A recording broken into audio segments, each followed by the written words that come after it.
Discentes da disciplina Educação de Adultos e Saberes da Cultura Popular apresenta podcast em homenagem ao centenário de Paulo Freire.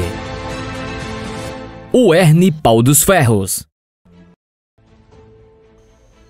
Olá pessoal, bem-vindos ao nosso podcast, no qual abordaremos biografia e legado de Paulo Freire.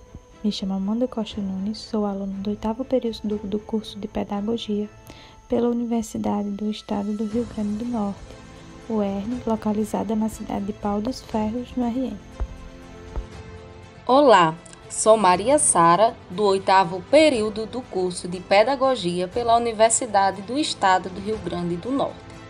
O tema abordado é de um dos maiores educadores reconhecido por todo o mundo, ao qual tem uma estreita ligação com a educação de jovens e adultos.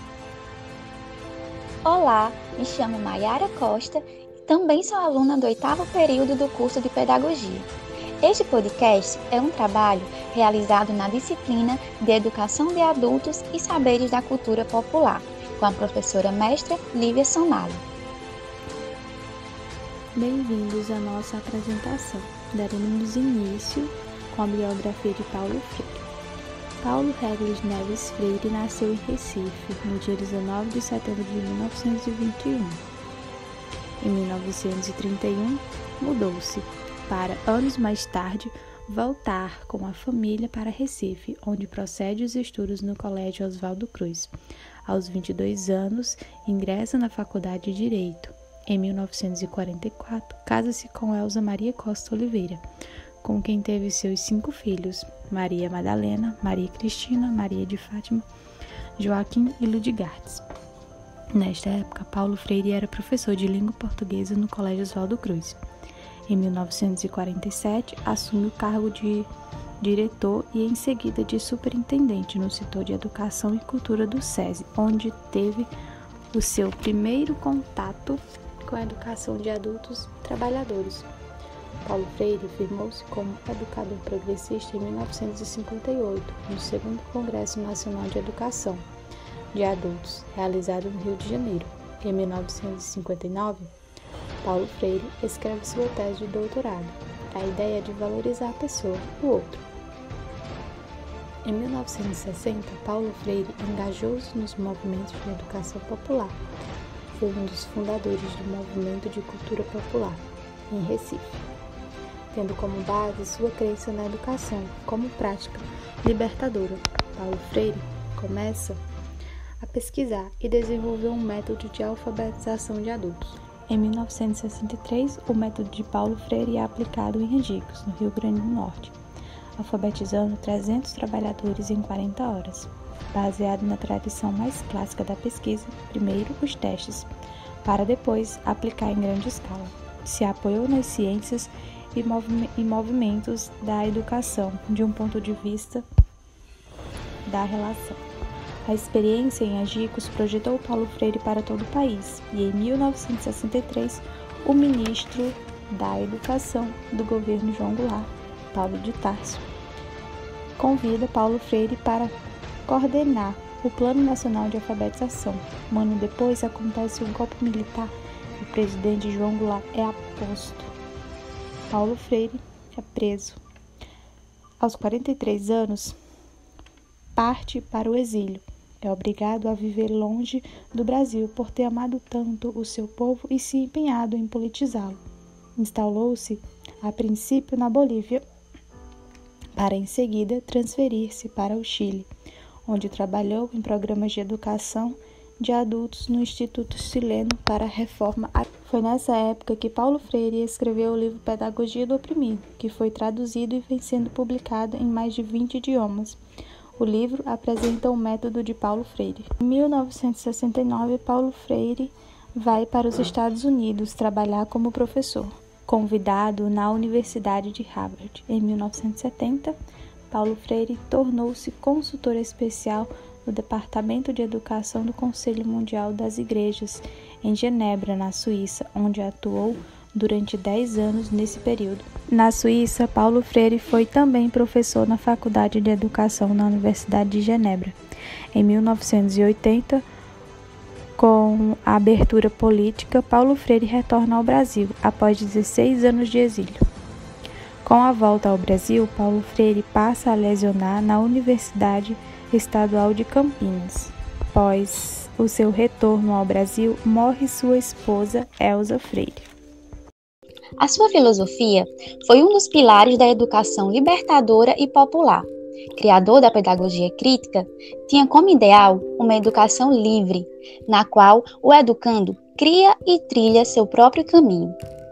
No ano de 1961, Freire realizou as primeiras experiências de alfabetização popular, os primeiros passos para a constituição do método Freire.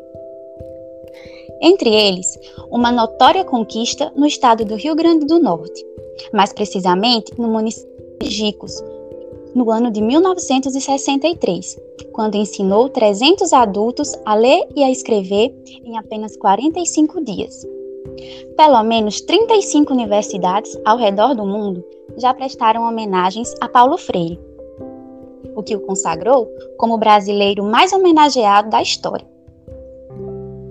Além disso, recebeu diversos reconhecimentos, como o Prêmio da Unesco de Educação para a Paz em 1986.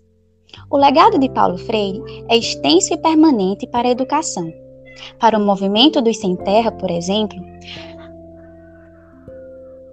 a ideologia de uma educação livre e popular foi essencial para a criação de uma série de projetos pedagógicos nas escolas do campo.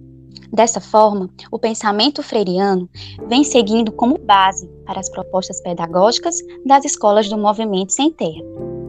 O método de alfabetização de Freire se baseia nos contextos e saberes de cada comunidade, respeitando e valorizando as experiências de vida próprias do educando. O filósofo recifense Paulo Freire ocupa lugar de destaque no pensamento global. Entre publicações póstumas, cartas, entrevistas, ensaios e artigos, soma-se em sua obra quase 40 livros publicados.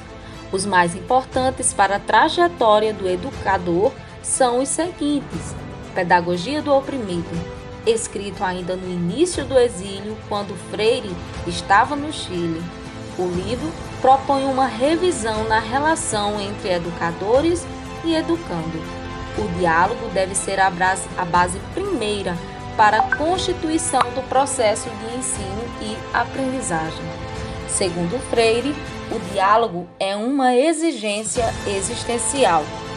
Com base nesse pressuposto, ele reconhece que a educação dialógica é a chave para levar a educação libertadora às massas, sem excluir a própria massa do processo educativo. Educação como Prática da Liberdade, escrito no exílio após o término de Pedagogia do Oprimido. Esse livro é uma autocrítica de sua atuação e uma proposta de educação que visa acabar com a exclusão. Ele aponta a relação intrínseca entre educação, conscientização e inclusão. Carta a Guiné-Bissau, livro escrito entre os anos de 1976 e 1977, período em que Paulo Freire atuou no projeto de alfabetização popular promovido em Guiné-Bissau após sua independência. O conjunto de cartas que compõe a obra tem o objetivo mais reflexivo de apontar a potência, a paixão e a criação daquele povo recém-independente e a aproximação da realidade social africana com a brasileira da época.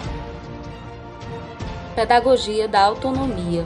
Freire tem um objetivo muito claro nesse livro de apresentar um conjunto de conhecimentos e práticas indispensáveis a qualquer educador. O livro carrega em seu primeiro capítulo o título que resume grande parte da defesa de Paulo Freire no reconhecimento da alteridade e do respeito à individualidade do educando. O educador e filósofo Paulo Freire é considerado mundialmente um dos mais notáveis pensadores da história da pedagogia.